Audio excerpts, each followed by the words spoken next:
Hey there, I'm Jesse, and you're listening to the Deep Lore Boys podcast, where me, Matthew, and Jackson delve into the random, rare, and often ridiculous pieces of human history. The first ever sighting of Nessie was reportedly it crawling on land. Queen Elizabeth is a lizard, then does that mean the entire royal family is a lizard? This giant, six-legged, poison-spitting thing. Yeah, maybe there were a bunch of albino crocodiles in the Indus.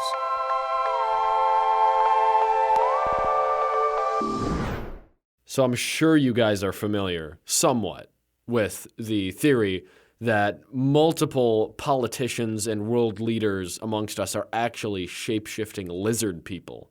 Oh, yes. From outer space that are here to spy on us and feed on us, true. Probably.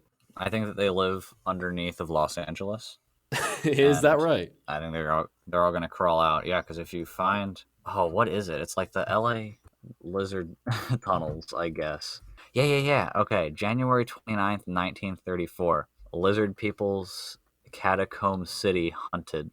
Yes, I'm literally just dug up the newspaper article from 1934. I love the internet. They live under Los Angeles. Yeah, this dude was reportedly... There was a history for many, many years of, tunnels and stuff being underneath of this hill in LA. This little... It's kind of outside of the city, just, over there. And so...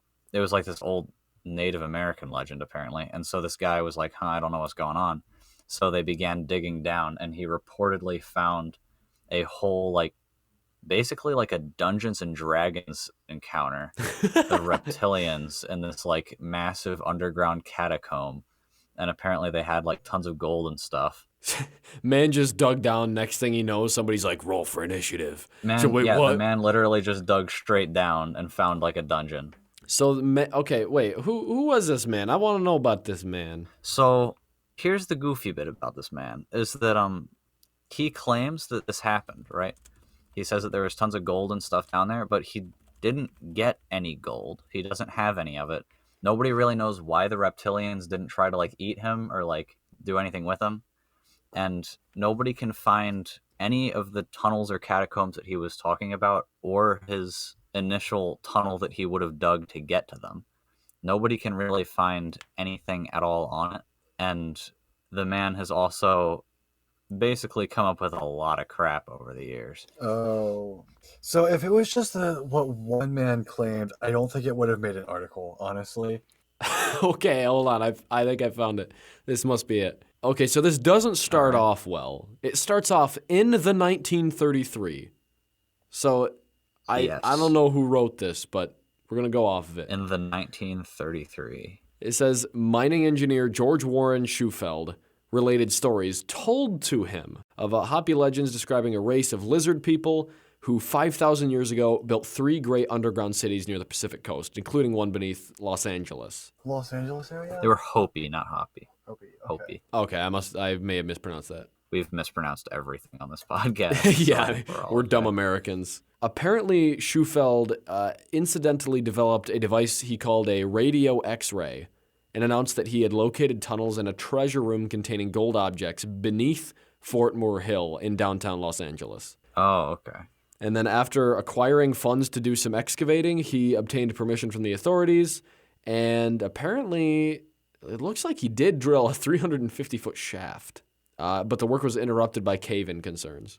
So he never found it. I think there was some sort of discrepancy with which Native Americans it was that created the initial stories, because he said one tribe, and then later it changed to a different one, and then when you actually look into it and talk with the people who supposedly had these legends, some of them didn't really line up or cross over well. So I'm not really sure what happened there, but it says that a psychic named Edith Robinson reported a vision of a vast city in mammoth tunnels extending to the seashore.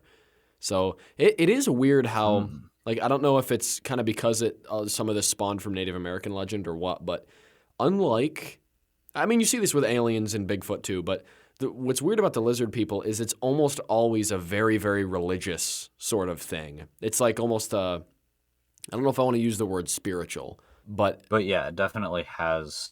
It's not very grounded in typical science. It's a lot No, more it's not just like, yo, there's a race arcane, of if you will. lizard people. A lot of it is, yo, there's lizards, but there's also lizard gods that they're sacrificing us to, and all of that. Yeah, it gets real. I will say, and I sent the picture over to you guys, but the alleged map of the underground tunnels and whatnot looks like it was ripped straight out of D&D. Like, I might steal this and use it for a campaign. That's what I was looking at. Yeah, I remember seeing this and thinking, like, dude, literally just lizard folk hideout. It is actually a lizard folk hideout. Evolutionary, does it even make sense to have an anthropomorphic lizard? Like, is there anything that even, like we haven't really found any sort of proof of that. I don't think they would be able to, like, shapeshift into people. That would be a little overpowered. You say whatever you want about, Bigfoot and aliens and stuff. Bigfoot and extraterrestrials.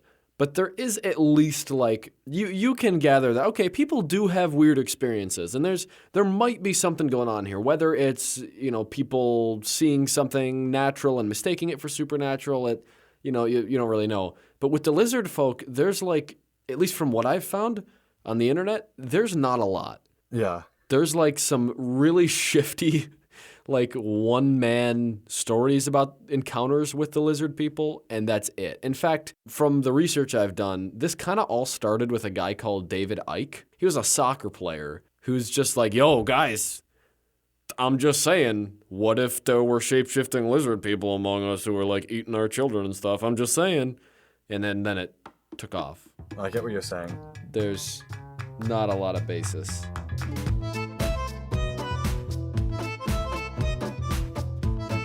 The Loch Ness Monster? Loch Ness Monster? Loch Ness Monster? The original description of Nessie does not look anything at all like what it is. Oh, yeah, today. No. Like the plesiosaur. It's this weird looking blob that was apparently the first ever sighting of Nessie was reportedly it crawling on land. Wasn't it from a couple in their car and something crawled across the road? Yeah, they said something was crawling across the road. It was like this weird looking blob, and they couldn't tell what it was.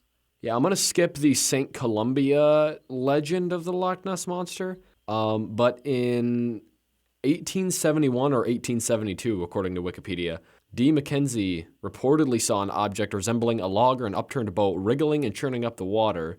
And then in 1888, there was another watery account of a large, stubby-legged mammal, which is propelling itself within 50 yards of the shore. One of the first reports about it in 1933 was when George Spicer and his wife saw a most extraordinary form of animal, as they described it, cross the road in front of their car. They described it as having a large body, about 4 feet high, 25 feet long, had a long, wavy, narrow neck, slightly thicker than an elephant's trunk. So that's not too thick, depending on which part of the trunk this is. They saw no limbs on it. It just lurched across the road and apparently had like an animal in its mouth and just kind of waddled along and disappeared.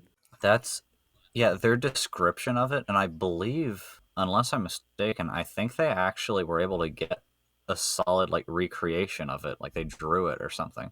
And it doesn't look like anything that we would consider to be Nessie today. Right. It's a really weird looking blob. The biggest issue I have with Nessie is the fact that all of its sightings were right after King Kong. That's not actually the issue I have with Nessie. I think that's totally fine. My issue with it is that since its initial, origin, I guess, it has been so horrifyingly debunked again and again. At this point, people have taken over 240 eDNA samples from different spots around Loch Ness and have found absolutely no reason whatsoever to believe that there's anything weird living in there. The best bet for Nessie would just be a particularly large freshwater eel. Which would still be really interesting if it was like a gigantic eel. If we had, because that's the thing, is that the eDNA samples obviously didn't share like the specific size of the creatures. So I do think that it's very possible that, the ecosystem of Loch Ness, because you're talking about a lake, that's a closed ecosystem in itself. Right. Things get weird, genetics change. I think it's very possible that in lakes you could find maybe an 8 or 9 foot long eel that just swims around in there every now and again. However, we don't really know. I really want to believe in Nessie. Nessie is like, it's something I don't particularly believe in, but I super badly want to. No, Nessie is just really, really cool to me. Things like that in general. Like, you can see here the original report or whatever from St. Columba in 565 is just talking about a water beast in Loch Ness. Yeah. So there's stuff like that for just about every body of water anywhere. You'll Right. find Every a story lake has of got a something monster. way back. Yeah. But the interesting thing is that you can find really old stories like that all the time from, 565 or even Oh, sooner. yeah. Oh, yeah. That they're just, some of them are just really fun to read. Actually, one that I found, if you don't mind me changing the subject for a bit here, the Tarasque in Dungeons and Oh, Dragons. yeah. Right? Yeah. Yeah, so let's get the story here for this. Yeah, so you know how Jesus had, he died, right? On the Right. cross. And then there was Mary, and then the other one, like Mary, the other Mary Magdalene or something. Yes. And she basically, I really should know this stuff. I'm a pastor's kid. Yeah, I got you. you got it. But no, basically what happened apparently was that Mary Magdalene went to a town, and reportedly they were being like attacked by this beast in the river, and everybody was afraid of it. And so she literally used like holy water and a cross and like a sash, and she literally fought the thing until it was like beaten into submission, and she tamed it and led it around town for everyone to see. The story that I've heard is that she tamed it, this giant river beast, the Tarasque, and led it into town, and then people freaked out and killed it. And then she was did it like, keep going "Yo, after that? what you doing? You committed this grave bad." And they all became people of God. Okay. So the Tarasque was good. Yeah, she made it good. Yeah, apparently, I don't think it was always good, but she made it good. She went up to it and said, "Sir, have you ever heard of our Lord and Savior, Jesus Christ? Let me tell you about him." And converted the Tarasque to Christianity. Now, actually, I'm getting, was this woman by any chance St. Martha? St. Martha's the one that's appearing the most. Yeah, I'm seeing St. Martha here, but I was told that it was Mary Magdalene. It was one of those. It was I'm one of those seeing people. St. Martha. But one thing that I really want to point out here that I don't know why this isn't in Dungeons and Dragons is the fact that the Tarasque reportedly has poisonous breath. Well, it's also like a big turtle-looking thing. Yeah, like it's a weird-looking lion with a turtle shell. So in Provence, France, the creature inhabited the forested banks of the Rhone between Arles and Avignon, in what is now called Tarascon. Oh, that's cool. So they named the place after it. It lurked in the river and attacked the men trying to cross it, sinking boats. It was described as a dragon, half animal, half fish, thicker than an ox, longer than a horse, and with sword-like teeth as sharp as horns. So it was a pretty fearsome-looking dude. So basically, the Tarasque changed from being a weird-looking river monster to just being a full-force, like, master of carnage. Because I feel like most people nowadays know of it from Dungeons and Dragons. Yeah, as being I feel this like at this point, giant, that's kind of like, where people know it. it's So a it kind of kaiju, became respectively. like Godzilla. Yeah. It effectively is. It's not nearly as big in the old French legends. A huge dragon, half animal, half fish, fatter than a bull, longer than a horse. It had the face and head of a lion, teeth sharp as swords, the mane of a horse, the back that was hatchet sharp with bristly scales, keen as augers, 6 feet. That's kind of interesting, with bear-like claws, tail of a serpent, double shield carapace like a tortoise's on each side. Okay, so one thing I gotta point out here, there is a dinosaur named after the Tarasque called Tarascosaurus. That's kind of cool. And then on top of that, in the See Also section of the Wikipedia here, of the wiki, it says see also Tarasque, a 20mm anti-aircraft gun used by the French military, Tarasque a monster in Dungeons and Dragons. and then Bowser. So, What? Oh wait, so I got a little actually, fan theory here. If we look at the Tarasque and French lore, I'm gonna say it now. wait, is Bowser's a that why Bowser Tarasque. looks the way he does? Is he a Tarrasque? I think Bowser is a Tarasque. That actually adds up. Surely there's got to be some inspiration from the Tarasque in here. Oh, I feel like there's gotta be. The Tarrasque, okay, I'm gonna be real with you. I like the D&D Tarrasque, I think we can all agree. If listeners don't know the concept of the Dungeons and Dragons Tarrasque, it's basically like think a Tyrannosaurus mixed with Godzilla.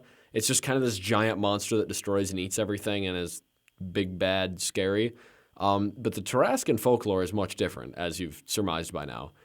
But I'm not gonna lie, I kind of like the Tarrasque, the old folklore-y Tarrasque. I don't know if I would say like I want to replace it in D&D, but this giant like six-legged reptile turtle poison spitting thing that lives in the river, I don't know, man. I'm kind of a fan. I kind of dig it. Yeah, I'm gonna be real. Like, I think that it could still work out pretty well.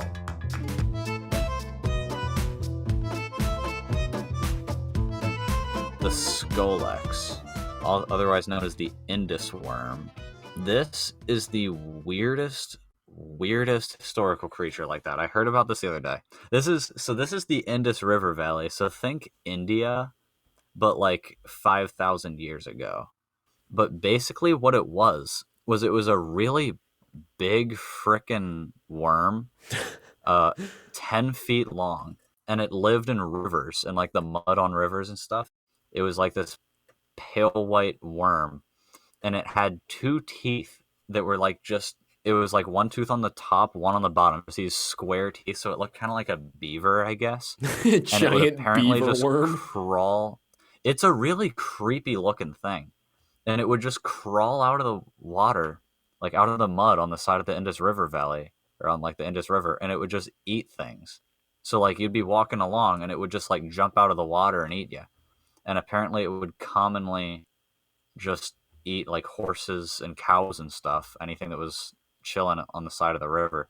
It's pretty strange. Apparently they extracted oil from it. And yeah, it says apparently the people who live near the river like hunted it with bait. It says a volatile inflammation oil was collected from the worm, so they like tried to find it and take it down. Yeah. So who 5,000 years ago, sitting around, comes up and is like, "Hey guys, I got a story. This one will knock your socks off." Big 10-foot, pale, pasty-looking worm boy, beaver teeth, jumping out of my river, ate my horse. Just dragged it under, ate him right in front of me. Like, wouldn't that be kind of demeaning to you? Yeah, I can't see somebody just coming up with that. People kind of obviously regard this creature as just kind of being fake. Like, how could a 10-foot long worm that eats stuff like that survive? But the amount of information that people have on it and the amount of historical significance that it has as being like just a creature that these people seem to know about and apparently hunt and collect oil from is... Yeah. I don't know. It's interesting. Although some people are saying... So the oil canonically exists. We know that the oil was real. And They used it in warfare and would burn things with it and stuff. That was their oil. Oh, they would build fire bombs with it. They would fill the oil. Yeah, it says they built like grenades pots. Basically with the oil from this worm. What the heck? And then it says that they, quote, set cities... Oh, wait, what?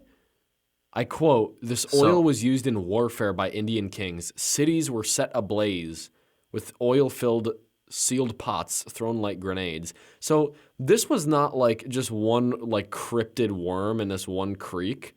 This was apparently was a very well-known that they harvested. Although it says that it may have actually been, the oil might just be natural petroleum that was found there. If the Skolex was not, the worm described, and it was actually maybe like a crocodile, you can extract oil from, crocodiles and stuff.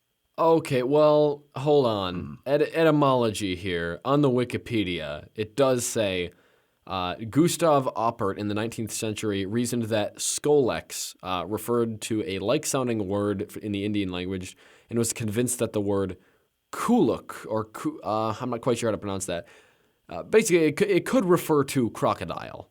So they Yeah. might not have been saying worm. And if we take into account the fact that it has reportedly 2 teeth and it would just like snap like that, Yeah. that could easily be taken into just crocodile.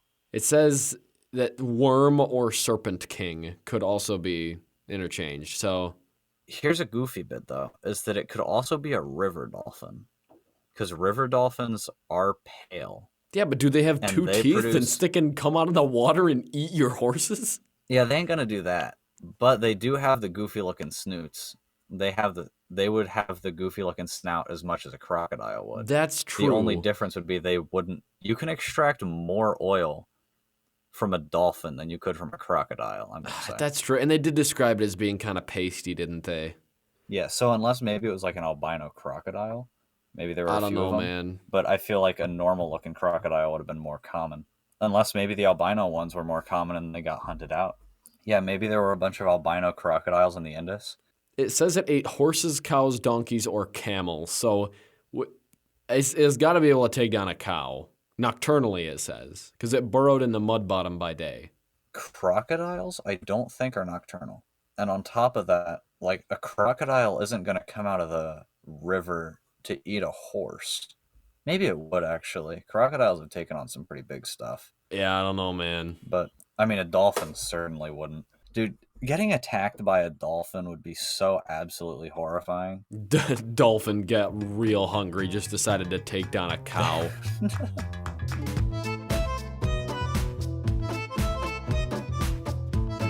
Oh, now hold on. We would be remiss if we didn't go over some of the handy telltale signs that people you know and meet every day might be lizard people. Because there is a list of things that you got to look for when you meet people. And if you see any of these weird anomalies, they might be a shape-shifting lizard person from another planet. Green eyes, so a third of people. Oh, shoot. Okay. It really starts me. narrowing it Yeah, that's down. me. If they have good eyesight or hearing, most likely a lizard. Oh, shoot. Having red hair, too, is a pretty big sign. Oh, man. Wait a second here. I have green eyes, and I decided to start growing a beard, and my beard is red, and I don't know why. The rest of my hair is brown, but my beard is red. Oh. And then on top of that, right, I was at the doctor like a while ago, and we were doing the eye checko thing, and they asked me. They said, "Can you read the line?" They said, "Read line number 8," and so I looked at it, and I just said 8 because that's what it said. Because I was an idiot. It had like the number on it and then like a bunch of weird letters, and they were like, "Can you see the letters?" And I just literally said 8 and just left. So I think I technically failed, but it proved that like my eyesight is on a next level. Right. Of just like, It's Well- so Sheer good it's power. bad. This would actually kind of make sense that you might be a lizard person because the next one on the list here is a sense of not belonging to the human race. Matthew, have you ever had Oh, the shoot. uncanny sense that maybe you are not part of the That's human me. species? I don't feel like a human. I never really have, but I really don't now. What about you, Jackson? Yeah. You better be careful how you answer this. I've always felt like Matthew's not part of the human race. Yeah, honestly. Okay. I'm gonna be I don't know, honest. that sounds like dodging feels the like question most there. Jackson feels like the most human of a human I've ever met. Do either of y'all have unexplained scars on your bodies, a love of space, and or low blood pressure? Actually, all 3 of those are true about me. Dang. I'm not even joking. Same. I have multiple scars across my body, and I don't know where they came from. I have been following space for years now. I do and know that. My blood pressure be that way. All 3 of those are very true. I am a little concerned now, not gonna lie. So I think the biggest thing, biggest lizard person thing, the most common one that people hear about is the blinking sideways. Now, I don't know. that'd be I don't big. think the idea is that they exclusively blink sideways. I think it's just like a wink type thing. Because if somebody only blinked sideways all the time, I feel like that wouldn't be a very good disguise. You'd get spotted real quick. Yeah. That'd be pretty easy to see. What is the strongest piece of evidence? Like, if you had to pick one person, and I'm going to exclude Mark Zuckerberg from this because he's the obvious, but if one celebrity or politician or somebody out there is a shape-shifting lizard person, who would it be? Who's the strongest piece of evidence we have? The queen. The queen? The queen. She's a lizard. Why? She's a lizard. I saw it. I think the problem with this theory is that anybody, like, if you look at somebody for long enough, you start to go, you know what? Yeah, I can see some reptilian in there. But no one knows what that looks like. Oh, yo, I found a list of alleged lizard people. Hold up. If I'm not on there, then that means I'm a lizard. Oh, Queen Elizabeth II is on there. Yeah, I think that if you're a really famous rich person, especially involved in like politics, or if you have influence over a large thing, the odds of you being a lizard person are really high. Right. They just go up once you become rich. It's like, I think it's more because mortal humans don't really do very well in that environment, whereas reptilians seem to thrive. So Right. if I'm ever really rich and famous, you guys can take that as absolute proof at that point that Absolutely. I'm definitely a lizard. Yes. You can take that as absolute proof. Apparently, according to a 2013 survey, 4% of voters believe in the lizard people theory, which is kind of concerning because you think, oh, 4%, that's fine, but that's still like 4% is like that's a lot of people. easily. That's like 1 in 4 people. Is 4%. Sure.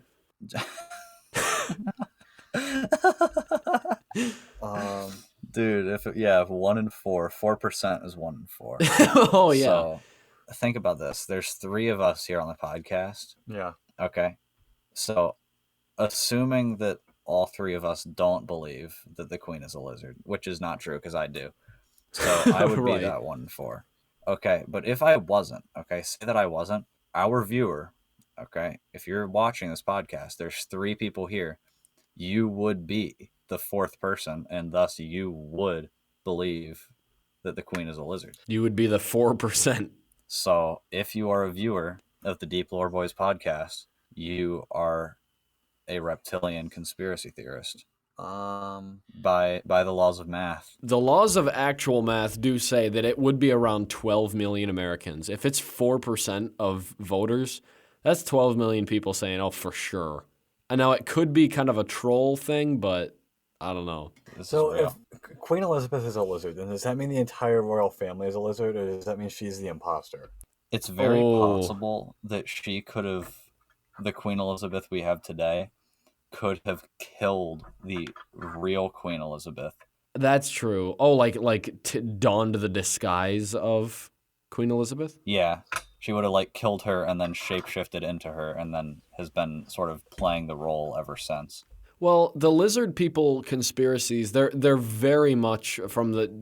No, I'm not an expert on this in the field. I would love to get an actual lizard person conspiracy theorist on here because I find it interesting, frankly. But a lot of the mythology for the reptilian folks is a lot to do with like bloodlines and family lines and stuff. It's very Lovecrafty. So I'm gonna guess that if Queen Elizabeth is a lizard person, the whole royal family probably is too. Okay, I think that's can the see idea that. that's out there on the internet. They're all rich. They're all famous. Right. They have a lot of You might power as well and just stuff. lump them all in there. They'll all be lizards. All right, now hear me out here. Hear me out here. The Epic Queen of battle. England and the Tarasque on the Habakkuk with Jack Churchill, Amo, Godzilla, Dude, Meth King Kong, Lord. all of them. And of course Yogi Berra. And Yogi Berra. Who's gonna win?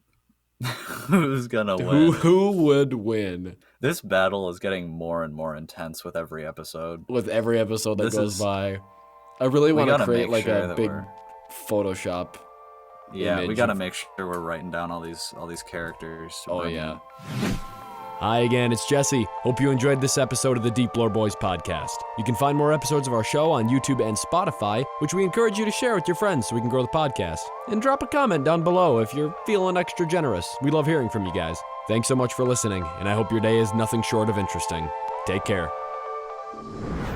I'm gonna go post that one on Twitter.com.